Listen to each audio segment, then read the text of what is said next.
जय श्री राधे राधे दोस्तों, आप सभी का आपके अपने YouTube चैनल अध्यात्म भक्ति में बहुत बहुत स्वागत है। आइए आज आप सब सुनेंगे श्रावण मास महात्म्य कथा में 11वें अध्याय की कथा। इस अध्याय में रोटक तथा उदुम्बर व्रत का वर्णन किया गया है। तो बोलिए प्रेम से भगवान भोलेनाथ की जय, माता पार्वती की जय, सर्व देवी देवताओं की जय। सनत कुमार बोले कि हे देव, श्रावण मास के वारों के सभी व्रतों को मैंने आपसे सुना, किंतु आपके वचनामृत का पान करके मेरी तृप्ति नहीं हो रही है। प्रभु, श्रावण के समान अन्य कोई भी मास नहीं है, ऐसा मुझे प्रतीत होता है। अतः आप तिथियों का महत्व बतलाइए। ईश्वर बोले, हे सनत कुमार, मासों में कार्तिक मास श्रेष्ठ है, उससे भी श्रेष्ठ माघ कहा गया है। उस माघ से भी श्रेष्ठ वैशाख है और उससे भी श्रेष्ठ मार्गशीर्ष है, जो श्री हरि को अत्यंत प्रिय है। विश्व रूप भगवान से उत्पन्न होने से ये चारों मास मुझे प्रिय हैं, किंतु 12 मासों में श्रावण तो साक्षात शिव का रूप है। हे सनत कुमार, श्रावण मास में सभी तिथियां व्रत युक्त हैं, फिर भी मैं उनमें प्रधान रूप से कुछ उत्तम तिथियों को आपको बता रहा हूँ। सर्वप्रथम मैं तिथि तथा वार से मिश्रित व्रत आपको बताता हूँ। श्रावण मास में जब प्रतिपदा तिथि में सोमवार हो, उस महीने में 5 सोमवार पड़ते हैं। उस श्रावण मास में मनुष्यों को रोटक नामक व्रत करना चाहिए। यह रोटक नामक व्रत 3.5 महीने का भी होता है। यह लक्ष्मी की वृद्धि करने वाला तथा सभी मनोरथों को सिद्ध करने वाला होता है। हे मुने, मैं उसका विधान बताऊंगा, आप सावधान होकर सुनिए। श्रावण मास के शुक्ल पक्ष में प्रतिपदा तिथि को जब सोमवार हो, तब विद्वान प्रातःकाल यह संकल्प करें, मैं आज से आरंभ करके रोटक व्रत करूंगा। हे सूरश्रेष्ठ, हे जगत गुरु, मुझ पर कृपा कीजिए। उसके बाद अखंडित बिल्व पत्रों, तुलसी दलों, नीलोत्पल, कमल पुष्पों, कहलार पुष्पों, चंपा तथा मालती के पुष्पों, गोविंद पुष्पों, आग के पुष्पों, उस ऋतु तथा काल में होने वाले नाना विविध अन्य सुंदर पुष्पों, धूप दीप नैवेद्य तथा नाना प्रकार के फलों से शूलधारी महादेव की प्रतिदिन पूजा करनी चाहिए। विशेष रूप से रोटकों का प्रधान नैवेद्य अर्पित करना चाहिए। पुरुष के आहार प्रमाण के समान 5 रोटक बनाने चाहिए। बुद्धिमान को चाहिए कि उसमें से 2 रोटक ब्राह्मणों को दें, 2 रोटक का स्वयं भोजन करें और 1 रोटक देवता को नैवेद्य के रूप में अर्पित करें। बुद्धिमान को चाहिए कि शेष पूजा करने के अनंतर अर्घ्य प्रदान करें।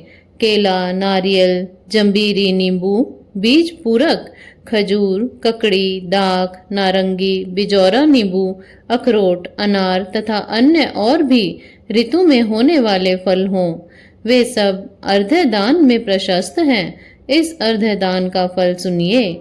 7 समुद्र सहित पृथ्वी का दान करके मनुष्य जो फल प्राप्त करता है, वही फल विधान पूर्वक इस व्रत को करके वह पा जाता है। विपुल धन की इच्छा रखने वालों को यह व्रत 5 वर्ष तक रखना चाहिए। इसके बाद रोटक नामक व्रत का उद्यापन कर देना चाहिए। उद्यापन कृत्य के लिए सोने तथा चांदी के 2 रोटक बनाएं। प्रथम दिन अधिवासन करके प्रातःकाल शिव मंत्र के द्वारा घृत कर उत्तम तथा बिल्व पत्रों से हवन करें। हे तात, इस विधि से व्रत के संपन्न किए जाने पर मनुष्य सभी वंचित फलों को प्राप्त कर लेता है।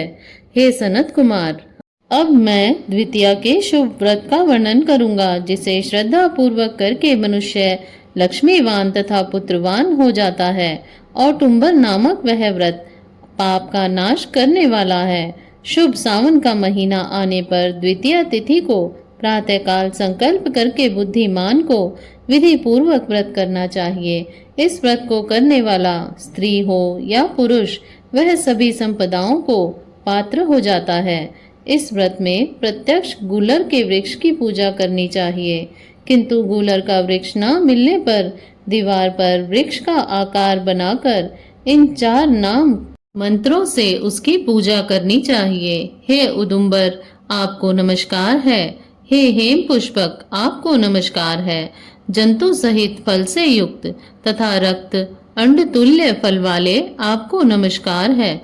इसके अधिदेवता शिव तथा शुक्र की भी पूजा गुलर के वृक्ष में करनी चाहिए। इसके 33 फल लेकर 3 बार भागों में बांट लेना चाहिए। इसमें 11 फल ब्राह्मण को प्रदान करें, 11 फल देवता को अर्पण करें और 11 फलों का स्वयं भोजन करें। उस दिन अन्न का आहार नहीं करना चाहिए। शिव तथा शुक्र का विधिवत पूजन करके रात में जागरण करना चाहिए। हे तात, इस प्रकार 11 वर्ष तक व्रत का अनुष्ठान करने के बाद व्रत की संपूर्णता के लिए उद्यापन करना चाहिए। सुवर्ण में फल, पुष्प तथा पात्र सहित एक गूलर का वृक्ष बनाएं और उसमें शिव तथा शुक्र की प्रतिमा का पूजन करें। उसके बाद प्रातःकाल होम करें। गूलर के शुभ, कोमल तथा छोटे छोटे 108 फलों से तथा गूलर की समिधाओं से तिल तथा घृत सहित होम करें। इस प्रकार होम कृत्य समाप्त करके आचार्य की पूजा करें। उसके बाद सामर्थ्य अनुसार 100 अन्यथा 10 ब्राह्मणों को ही भोजन कराएं। हे वत्स, इस प्रकार व्रत किए जाने पर जो फल होता है उसे सुनिए। जिस प्रकार यह गूलर का वृक्ष बहुत जंतु युक्त फलों वाला होता है, उसी प्रकार व्रतकर्ता भी अनेक पुत्रों वाला होता है और उनके वंश की वृद्धि होती है। यह व्रत करने वाला सुवर्ण में पुष्पों से युक्त वृक्ष की भांति लक्ष्मीप्रद हो जाता है। हे सनत कुमार, आज तक मैंने किसी को भी यह व्रत नहीं बताया था। गोपनीय से गोपनीय इस व्रत को मैंने आपके समक्ष कहा है। इसके विषय में संशय नहीं करना चाहिए और भक्ति पूर्वक इस व्रत का आचरण करना चाहिए। इस प्रकार श्री स्कंद पुराण के अंतर्गत ईश्वर सनत कुमार संवाद में श्रावण मास महात्म्य में प्रतिपद रोटक व्रत द्वितीय योदुम्बर व्रत कथन नामक 11वां अध्याय पूर्ण हुआ। तो बोलिए प्रेम से भगवान भोलेनाथ की जय, माता पार्वती की जय, सर्व देवी देवताओं की जय। इसी प्रकार से ज्ञानवर्धक जानकारियां प्राप्त करते रहने के लिए, व्रत पूजा आदि के बारे में जानने के लिए तथा कथा को श्रवण करने के लिए यदि आप चैनल पर पहली बार आए हैं तो चैनल को सब्सक्राइब कर लें ताकि आने वाली वीडियो की नोटिफिकेशन आपको समय से मिलती रहे। वीडियो को लाइक करें, शेयर करें। सुखी रहें, स्वस्थ रहें। जय श्री राधे राधे। धन्यवाद।